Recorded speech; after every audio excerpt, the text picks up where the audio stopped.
Madame, mademoiselle, monsieur, bonsoir. Ravi de vous retrouver dans Le Monde aujourd'hui. Les titres que nous allons développer ce soir.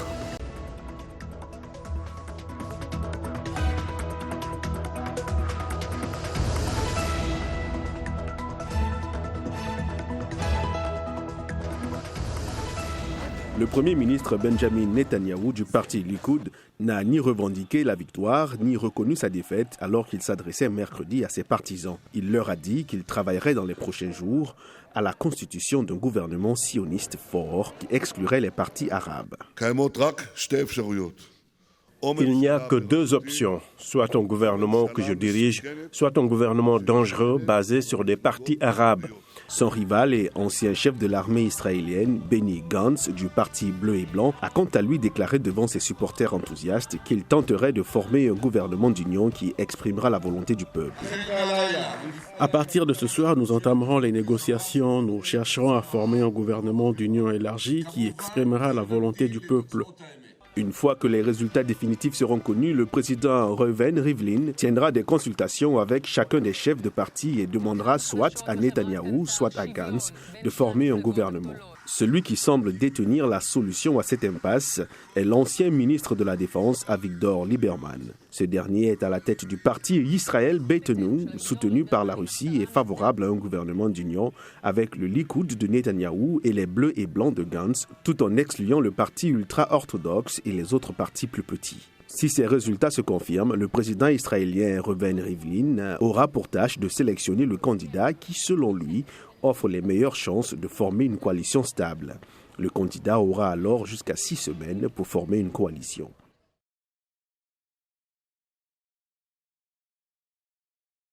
Faire rimer urbanisme, innovation et Congo, c'est le défi que se sont lancés les entrepreneurs rassemblés ici en exposant à l'occasion de Expo Béton, le rendez-vous de l'urbanisme RD congolais.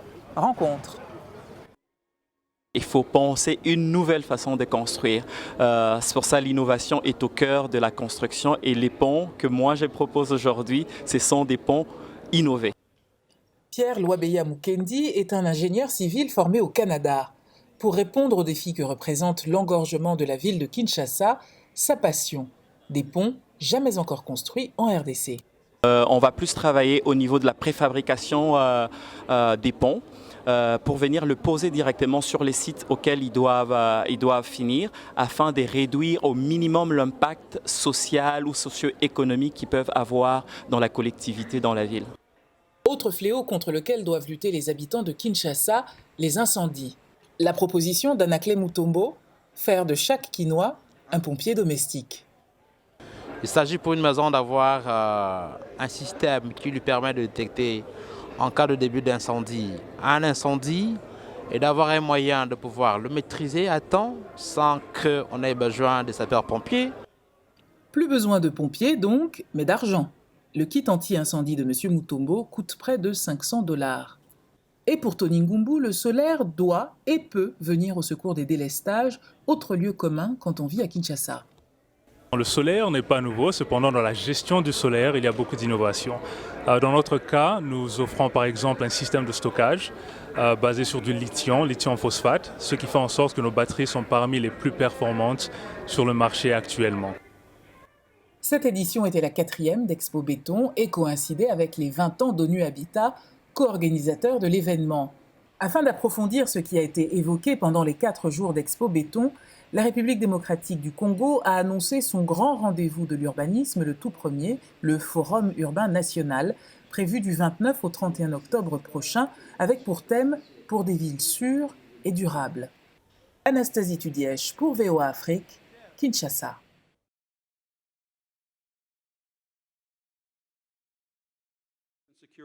L'Afrique a un ami aux États-Unis, souligne ce diplomate américain de haut niveau. L'Amérique a un engagement indéfectible envers l'Afrique. Mais certains experts en politique étrangère remettent en cause cet engagement. L'Afrique a tendance à être au bas des priorités pour la plupart des gouvernements. Mais ce président n'a pas de lien personnel avec le continent. Il n'est pas intéressé par le développement comme le président Bush l'a été. En décembre, l'administration Trump a présenté sa stratégie pour contrer l'influence de la Chine en Afrique. Nos politiques ne devraient pas être axées sur la lutte contre ce que font les autres en Afrique. Elles devraient être axées sur la construction et le renforcement de notre partenariat. La stratégie comporte désormais moins de références à Beijing et l'exécutif américain se concentre plus sur le secteur privé. L'Afrique va doubler sa population d'ici à 2050. Il y aura des millions et des millions de jeunes Africains. Et ce qu'ils voudront tous, c'est d'un travail. S'ils ne trouvent pas de travail, le continent sera instable. Il deviendra vulnérable à l'extrémisme violent. Des millions d'Africains tenteront de migrer vers l'Europe.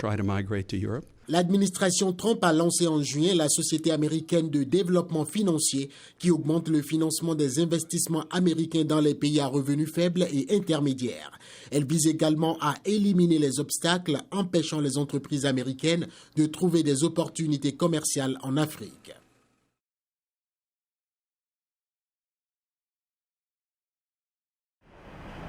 Little Sénégal est le meilleur de deux mondes. Un microcosme dans lequel les Ouest-Africains se retrouvent lorsqu'ils ont le mal du pays pour se procurer quelques denrées venues tout droit du continent ou savourer des plats authentiques comme l'attiéké ou le tieboudjen. Parfois, nous venons manger ici lorsque le Sénégal nous manque. Vous savez, quand on a un peu de temps et qu'on ne travaille pas, nous venons manger ici.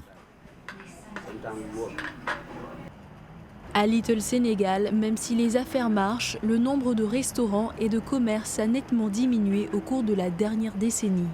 L'augmentation du prix du loyer est insoutenable pour les petits commerçants africains qui se retrouvent ainsi poussés par la gentrification vers des quartiers comme le Bronx où le loyer reste encore abordable. Pour Fatou, une immigrée sénégalaise ayant réussi à ouvrir avec sa sœur 3 épiceries sur la 116, au-delà de l'aspect économique, la fonction la plus importante de Little Sénégal est de créer un esprit de communauté. Nous proposons toutes sortes de marchandises et je pense que les gens apprécient vraiment cela. Nous essayons de le faire de la manière la plus professionnelle possible. Je pense que c'est une bonne façon d'offrir sa contribution à la communauté. L'appartenance à la communauté est également un sentiment auquel fait écho Moussa Traoré, un immigré originaire du Mali. Selon lui, Little Sénégal, qui abrite à la fois le consulat du Sénégal et l'Association des Sénégalais de New York, n'est pas une représentation du Sénégal, mais plutôt de l'Afrique de l'Ouest, y compris des pays anglophones comme le Ghana ou le Nigeria. Beaucoup de personnes pensent que ce quartier est celui des Sénégalais, mais nous le considérons plutôt comme le quartier des Ouest-Africains. Il y a ici des personnes de toute la région. Certains sont venus du Niger, d'autres de la Côte d'Ivoire, des Sénégalais et des Maliens et même des Ghanéens, sans oublier les Burkinabés. Je pense que le terme Little Africa décrit mieux la réalité. Même les Américains appellent cet endroit le quartier africain, sans préciser. C'est en fait le bloc des Africains. Le quartier qui doit son nom à l'arrivée massive d'immigrés sénégalais dans les années 70 puis au début des années 90 avec l'Immigration Act ayant donné lieu à la loterie de la Green Card est effectivement de nos jours davantage un lieu de melting pot ouest-africain. Et malgré l'augmentation fulgurante du prix du mètre carré qui se voit tripler voire quadrupler à la fin du bail de location, Little Sénégal sert toujours de ciment à la communauté ouest-africaine de New York. Dili Diko, VOA, New York.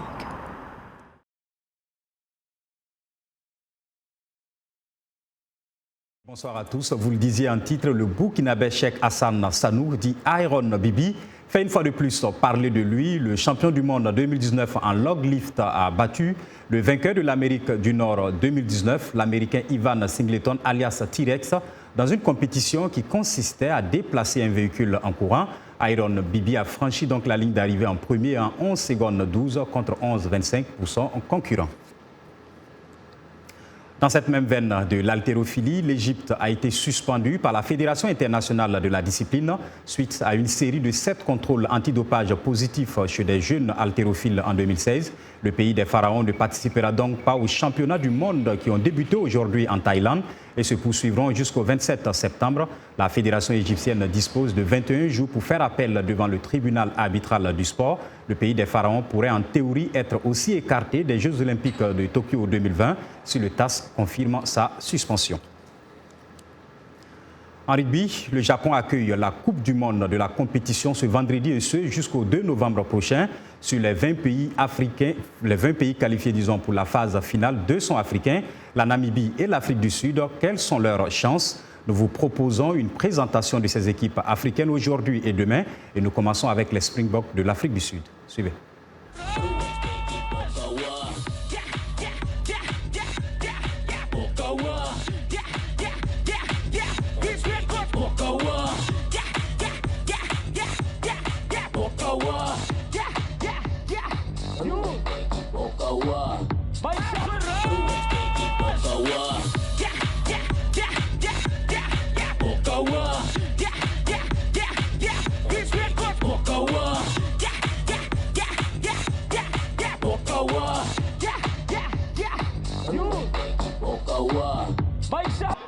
And on stage, welcome each and every single Springbok!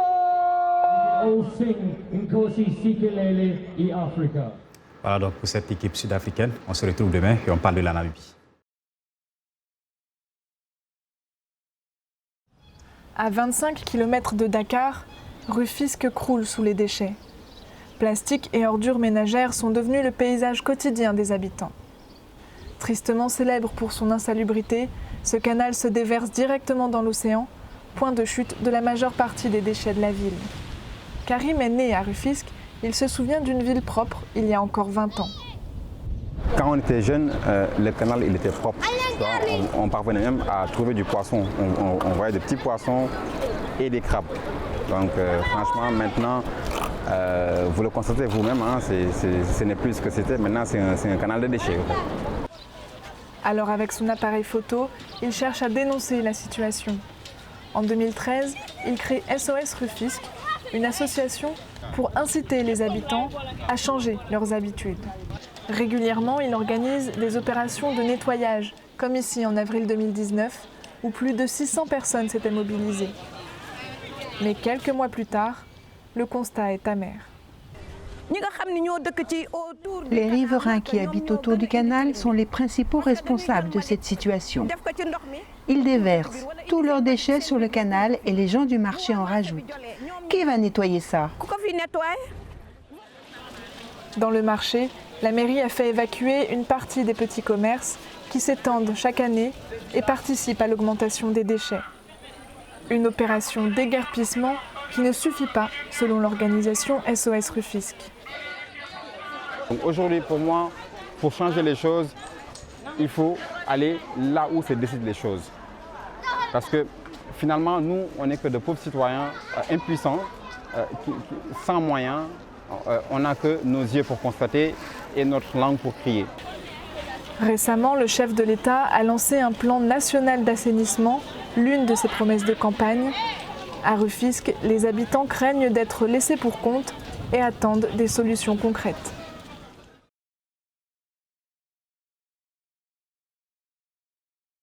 Dans son restaurant en bordure de route à Accra, la chef cuisinière Sage prépare des plats assaisonnés aux épices ramenées des États-Unis, des Caraïbes et du Ghana. L'odeur des hamburgers aux lentilles flotte dans l'air pendant que les clients attendent à l'extérieur. J'ai cette influence du Sud. Ma grand-mère faisait du pain de maïs et des pâtes au fromage. Toute la nourriture saoule des Noirs américains, mais également l'influence des Caraïbes.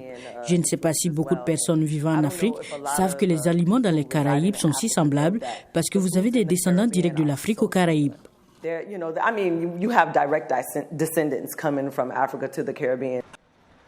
La chef dit avoir de plus en plus de clients africains-américains venus au Ghana dans le cadre de l'année du retour, marquant le 400e anniversaire du début de l'esclavage.